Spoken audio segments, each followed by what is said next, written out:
फार वैतागल्यासारखं झालं आणि मी त्यांना म्हटलं, अहो बाई, सगळं जर तुमच्या ह्यांना माहिती आहे तर तुम्ही निवडणुकीला कशाला उभ्या राहिला? त्याला हसत म्हटल्या, ते सुद्धा ह्यांनाच माहिती आहे. जर तुम्हाला तुमच्या लेकरांना पिस्टलचं लायसन बिसन द्यायचं असेल तर काय हरकत नाही, हे की नाही. राम शिंदे आपला भाऊच आहे, काय विषय नाही. देवेंद्रजी म्हणजे काय, आले देवाजीच्या मना तेथे पोलिसांचे चालेना, असं सगळं आहे ते. म्हणजे बावनकुळे साहेबांना असं वाटतंय का की आपल्या घरात ए रामू दो चाय ला रे असं ते निवडणूक आयोगाला सांगू शकतील? म्हणजे आमचं तुमच्यावर फार प्रेम आहे, पण ते प्रेम एकतर्फी असू नये दादा. म्हणजे एक वेळ आम्ही खासदार लंके साहेबांकडून नाही अपेक्षा कराव्या, पण तुमच्याकडून अपेक्षा करायला पाहिजे. मला एक फार मजेशीर किस्सा आठवतो की मी नरसी नायगाव नांदेडच्या ठिकाणी एकदा गेले आणि पंचायत समितीला बिनविरोध निवडून आलेल्या महिलेचा सत्कार करायला महिला पाहिजे म्हणून मला बोलावलं. आता जसे सगळे नेते इकडे बसलेत तसेच सगळे बसलेले, मी आणि पंचायत समितीची ती बाई, आम्ही दोघीच बायका अशा एकमेकींना धरून गुपचूप बसलेलो. सगळे पुरुष माणसं ना स्टेजवर, करायचं काय आपण? आणि मी त्या बाईंना आता काहीतरी बोलायचं म्हणून बोलत होते, तर मी त्या बाईंना म्हटलं, ताई तुम्ही म्हणे बिनविरोध निवडून आलात, कोण होतो तुमच्या विरोधात ज्यांनी फॉर्म काढून घेतला? त्या बिचाऱ्या लाजत लाजत म्हटल्या, ह्यांना माहिती आहे. असं हरकत नाही, हरकत नाही. आता तुमच्याकडे किती मेंबर निवडून आलेत बरं तुमच्या पॅनलचे? ह्यांना माहिती आहे. हरकत नाही, हरकत नाही. ताई तुमच्या भागात आशा वर्कर किती आहेत आणि अंगणवाडी सेविका किती आहेत? ह्यांना माहिती आहे. असू द्या ताई, हरकत नाही, हरकत नाही. ताई तुमच्या भागामध्ये SCPचं बजेट किती आहे? स्पेशल कंपोनंट प्लान, विशेष घटक योजना वगैरे. यांना माहिती आहे. मला फार वैतागल्यासारखं झालं आणि मी त्यांना म्हटलं, अहो बाई, सगळं जर तुमच्या ह्यांना माहिती आहे तर तुम्ही निवडणुकीला कशाला उभ्या राहिलात?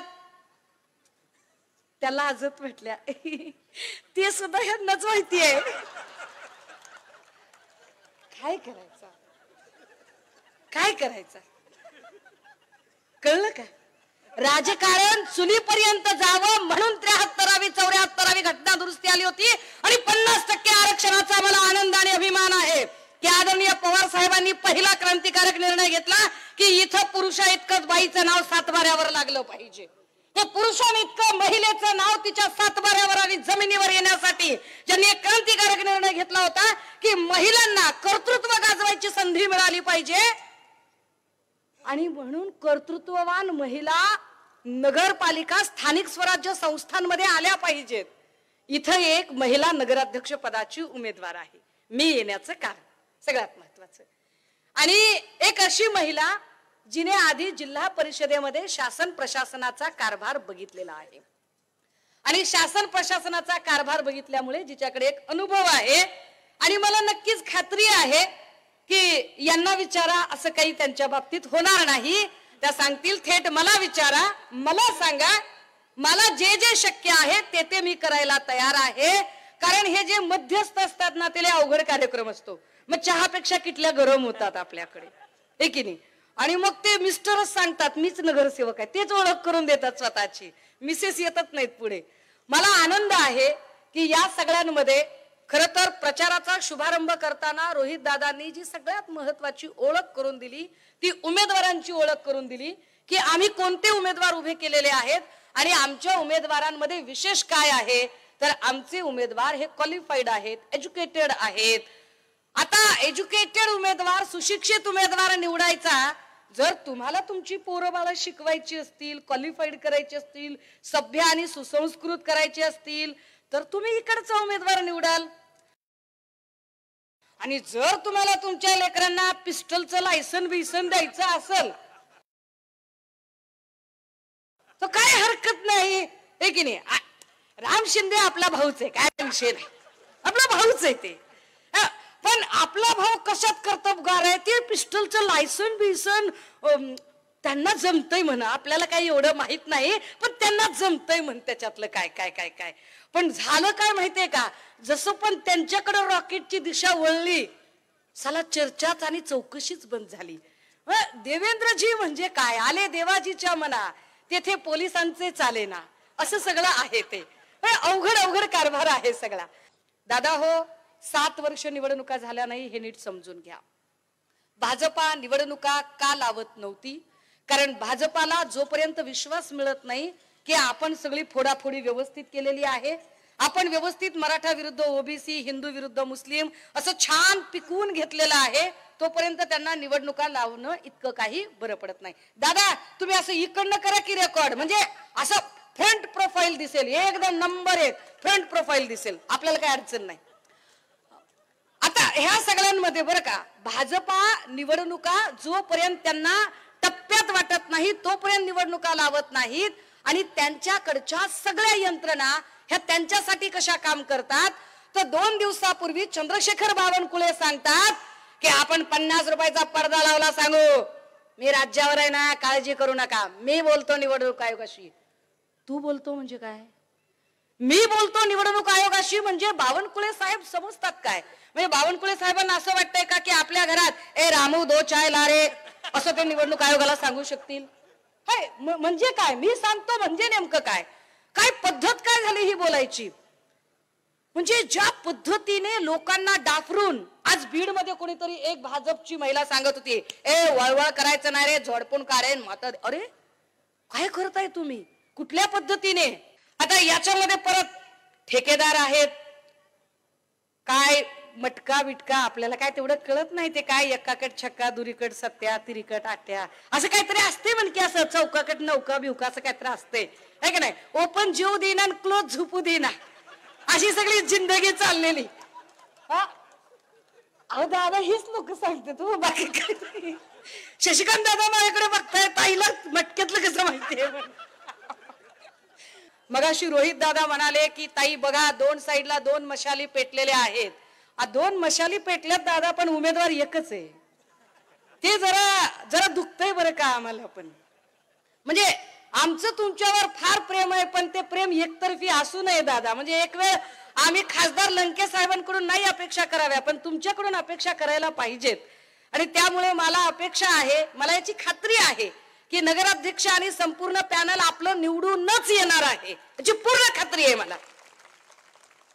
फक्त आपणही तेवढीच एक खात्री दिली पाहिजे की किमान ठीक आहे आता उमेदवारी नाही शक्य झाली, पण किमान स्वीकृत सदस्य म्हणून तरी नंतर एक उमेदवार मशालीचा इथे असला पाहिजे, माझ्या पक्षाचा एक माणूस इथं असला पाहिजे. काय कुंडल साहेब, मशाल पेटवायची आहे तुम्हाला, लक्षात घ्या. एक सुद्धा लय महत्वाचं असते बरं का, हुकमाचा एक्का एकच असते, लक्षात घ्या. तुमच्यावर जीव आहे माझा म्हणून आले मी. दादा हो, नगर परिषदेच्या निवडणुकीच्या निमित्ताने आतापर्यंत हेही आपल्याला मी आवर्जून सांगितलं पाहिजे की आम्ही नुसतं बोलत नाही, आम्ही काही गोष्टी करून दाखवतो. या सगळ्यांमध्ये म्हणजे रोहित दादांनी नेमकं काय काम केलं, जसं आम्ही हे म्हणतोय किंवा राम शिंदे साहेब ते पिस्टलच्या लायसन्सचं नेमकं कसं कसं झालं ते जरा एकदा सांगा की. मला कल्पना आहे राम शिंदे इकडे असणार म्हणजे त्यांच्या प्रेमाखातर देवेंद्रजी निश्चित येणार. देवेंद्रजी येणार म्हणजे अगदी हसून हसून बोलणार, चेहरा प्रचंड स्मित हास्य करत ते बोलणार. आणि ते स्मित हास्य करून जेव्हा जेव्हा बोलणार तेव्हा लोकांची खात्री पटणार की आता गुंडाळत आहेत, आता समोरच्याला पक्क गुंडाळण्याच्या ते तयारीत आहेत. असे ते अनेक वेळा गुंडाळत राहतात. सध्या त्यांचा गुंडाळण्याचा जो कार्यक्रम आहे तो शिंदेच्या भोवताली आहे. माध्यम आहेत आणि मला माहितीये की सकाळपासून सगळी माध्यमं मला फार फोन करत होती की ताई ते उदय भाऊ असं असं म्हटले. तर उदय भाऊंचे सगळ्या सुप्त महत्वाकांक्षा मी त्यांचे मनसुबे उधळल्यामुळे त्यांचं वैतागणं समजू शकते. पण सुषमा अंधारे ठामपणे इथे महाराष्ट्रात क्रांतीची मशाल पेटवत राहणार आहे. दादा हो, या सगळ्यांमध्ये आम्हाला नगर परिषद निवडणूक 2025 यामध्ये जे उमेदवार इकडे बसलेले आहेत आणि या उमेदवारांमधलं जर एकूण प्रपोर्शन बघितलं तर हे प्रपोर्शन ज्या सगळ्या जात धर्म आणि सगळ्या लोकांना एकत्रित घेऊन जे सर्वसमावेशक पद्धतीचं नेतृत्व इथे उभं राहत आहे हे जास्त महत्वाचं आहे. माया हो, ते 1,500चं असं कमी कमी होत आलंय बरं का एकदम. असं काट काट काट काट काट मारत, म्हणजे आधी सगळ्या बायकांना, मग 75, मग 12 आण्यावर आलं, मग 8 आण्यावर, मग 4 आण्यावर, नंतर ते असं इलेक्शन संपलं की सगळं संपणार आहे. पण तुम्ही लक्षात ठेवा, हे तुम्ही कधीतरी विचार करा की समजा महिना 1,500, तर साधारणतः वर्षाचे किती झाले माय? 18,000 रुपये झाले. बरोबर आहे. वर्षाचे 18,000 तुम्हाला महत्वाचे वाटतात, वाटणं स्वाभाविक आहे, समजूच शकते मी, फार महत्वाचे वाटतात. पण माया हो, जर तुमच्या घरातल्या लेकराला महिन्याला 18-20 नोकरी लागली तर 18,000 वर्षाची घ्यायची गरज पडेल का? मग वर्षाचे 18,000 महत्वाचे की महिन्याला 18-20 नोकरी महत्वाची, हा विचार तुम्ही करायचा आहे. कारण भाजपा पगारी मतदार तयार करत आहे. भाजपा आचारसंहितेच्या काळामध्ये अगदी शास्त्रशुद्ध पद्धतीने कायद्याच्या चौकटीत राहून हा निव्वळ पैसे वाटपाचा हा खेळ करत आहे. आणि अशा पैसे वाटपाच्या खेळात आपण अडकू नये. कारण आता बहिणी लाडक्या असण्यापेक्षा सुद्धा बहिणी सुरक्षित असणं जास्त गरजेचं आहे. 3 वर्षाचं बाळ सुरक्षित नाही.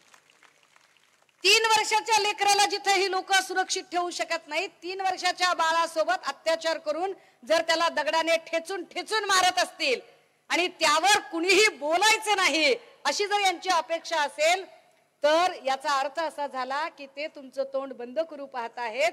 तुम्ही ठरवायचे की आपलं तोंड 1,500 बंद करायचं की येणाऱ्या या मतदानाला नीट जाऊन विजयाची तुतारी वाजवायची आहे. एक नवी